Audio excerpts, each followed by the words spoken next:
Hello friends, today the topic is Gayatri Mantra. Gayatri Mantra is the most powerful and oldest of all the mantras. When I say mantra, what does it mean? It means Mananam Trayate iti mantra. That is, when you chant the words, it will liberate you. Gayantam Trayate iti Gayatri. When you chant Gayatri, it will rescue the chanter from all the miseries, and it will bring out the inner glow and awakening in the heart. There are about 32 Gayatris for various deities. For example, Durga Gayatri is Om Katyayanaaya Vidmahe Kanyakumari Chadimahi Tanno Durgi Prachodayat.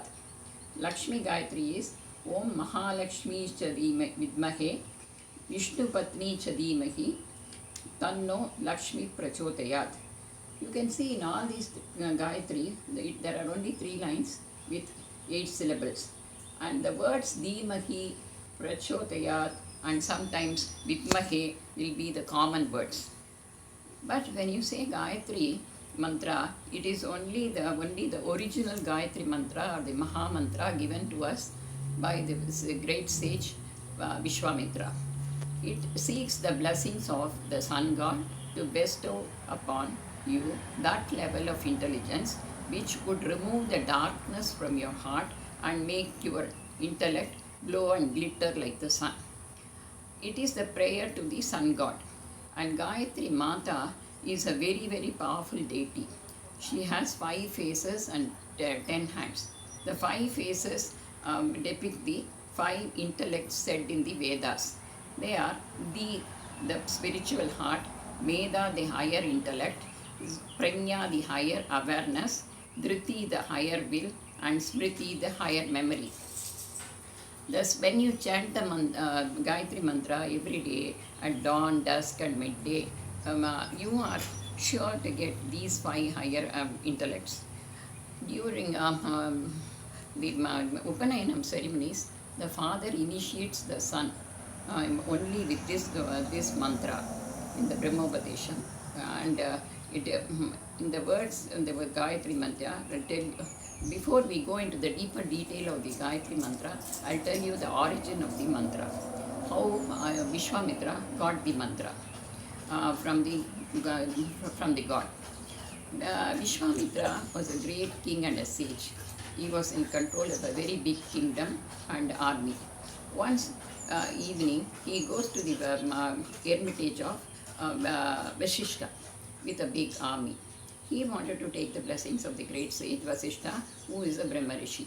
After blessing him, Vasishta told Vishwamitra, why leave at this dead night?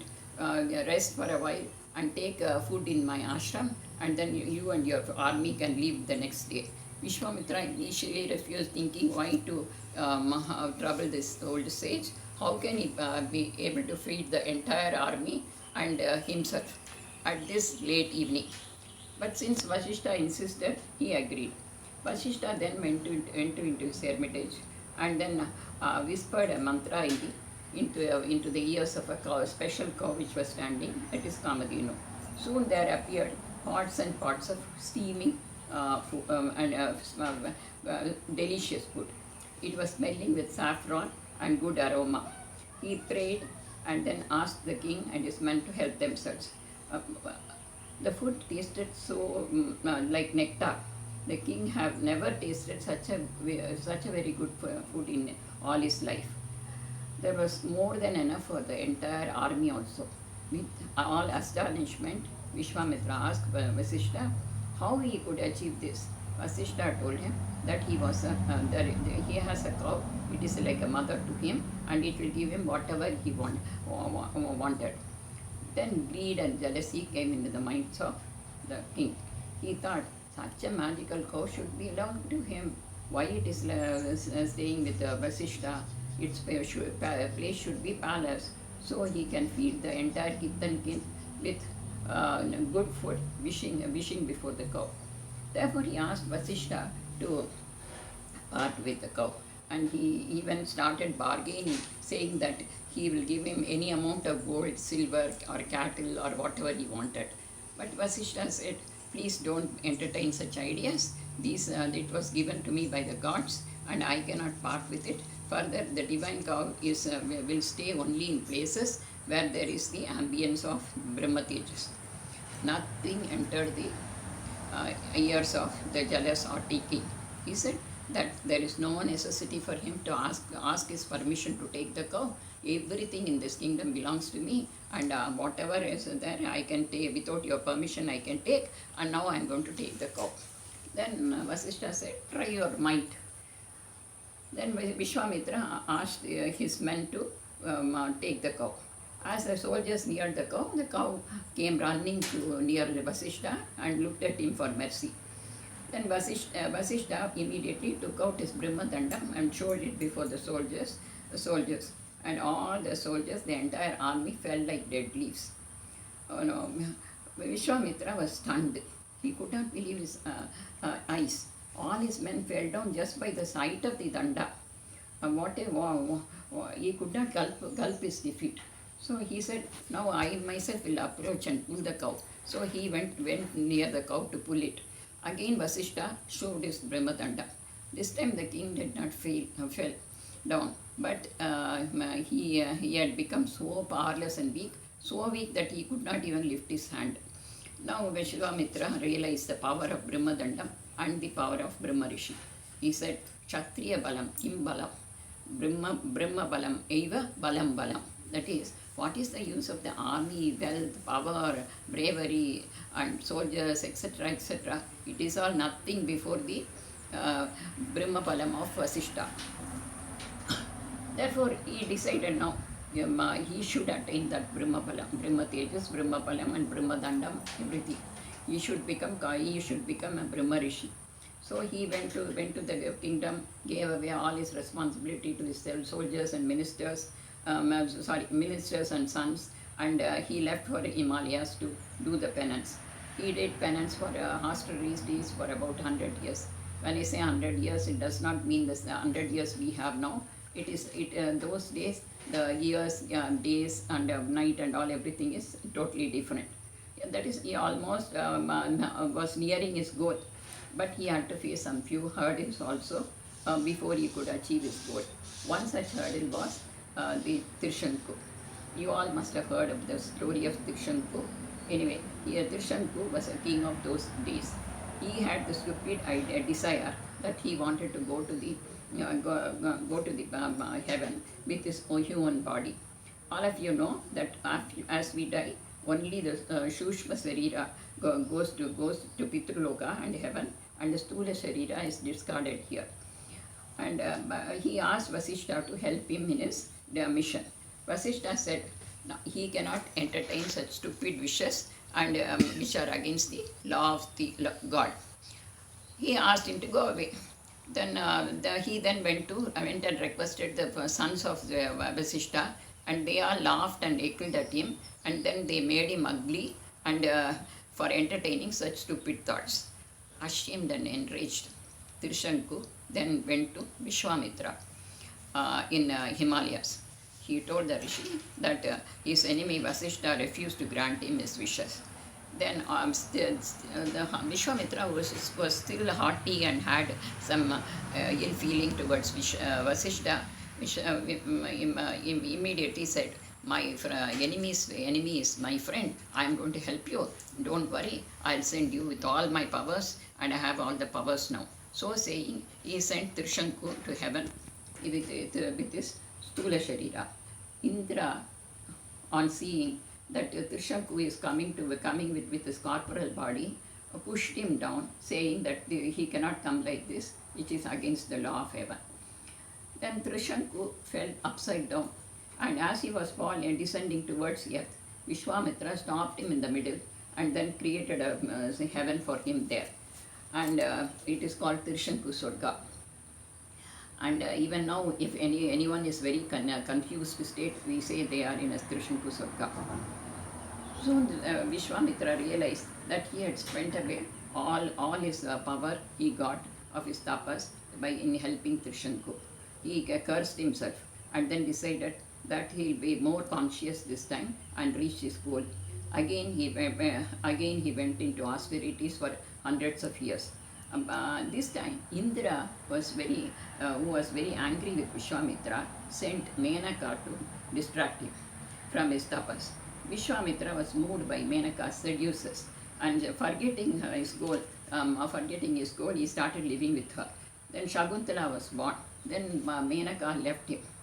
Once again, Vishwamitra realizes how stupid he was in giving away to lust and jealousy and hatred, and now he is back to square one.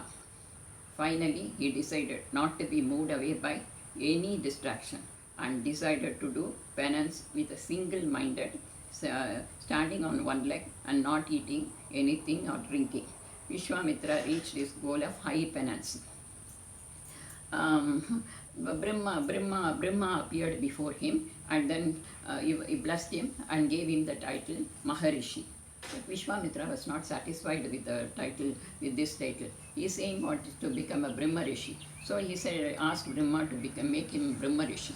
But Brahma refused, saying that only one Brahma Rishi can recognize another Brahma Rishi. So I cannot grant it. You go to Vasishtha if you want and take his blessings, then you will become a Brahma Rishi.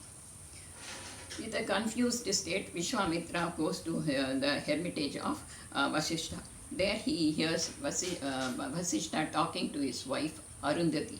And Vasishtha was telling her that he is silently following Vishwamitra, who is doing a great penance, and he would be blessed if he comes here with a Brahma Rishi. On hearing this, Vishwamitra realized what a great soul Vasishtha was, who does not harbor any grudge or malice against him.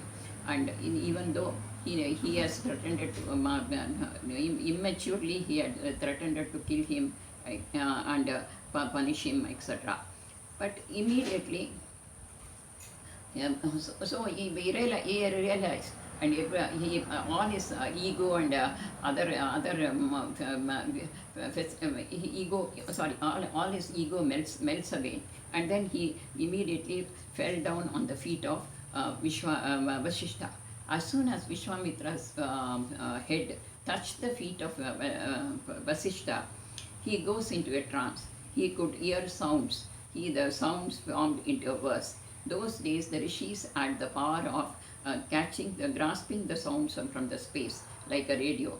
The verse that Vishwamitra got is the famous Gayatri mantra. It is given by the Gayatri Mata, and with 8 syllables in each line, and they arrange them to form 3 lines.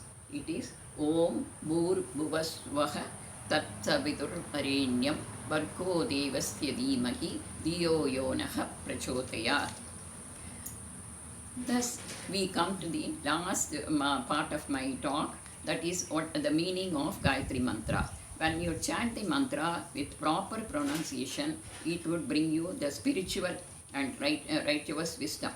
Let me do the Anvaya, or splitting up the words and its meaning. First, Om. Om is the sacred Pranava mantra, or it is the primordial sound or the Brahman. In fact, Vishwamitra says the entire Vedas rest in Gayatri, and in Gayatri rests the Om, which is the Brahman itself. Bhur Bhuva Swaha. Bhur is the earth or the material world. Bhuvaha is the Pitrulok or the space. Swaha means Svarga Lok or the higher place. Tat Savitur, the spiritual sun or Savitri. Varenyam, the adorable. Vargo Devasya, divine radiance. Dhimahi, we meditate upon. Dhiyo Yonaha, meaning we pray in our minds. Prachodayat, may he ever energizes. May he energizes. In a nutshell, the meaning of Gayatri is the sun, the most adorable one, the God which illuminates the entire space, namely the Bhur Bhuvaha Swaha, with its sparkling effulgence. May it illuminate my heart and kindle my intellect, so that I may get the Brahma Jnana. Vivekananda says about Gayatri Mantra, We meditate on the glory of being, that being who produced this universe. May he enlighten our mind. Chandogya Upanishad says the entire creation is Gayatri Mantra. Atharva Veda says it grants longevity, power of vitality, fame, brilliance, and Brahma Tejas even to a dull person when he regularly chants it. Vishwamitra says there is no mantra more powerful in all the four Vedas put together. With devotion, if one performs Gayatri Mantra, it will liberate him. Finally, Vasishtha says, people who are dull and fickle-minded, when says this mantra regularly, become highly intelligent and raise in the worldly sadhana. With that, I conclude now and I leave the floor for further discussion. Thank you all.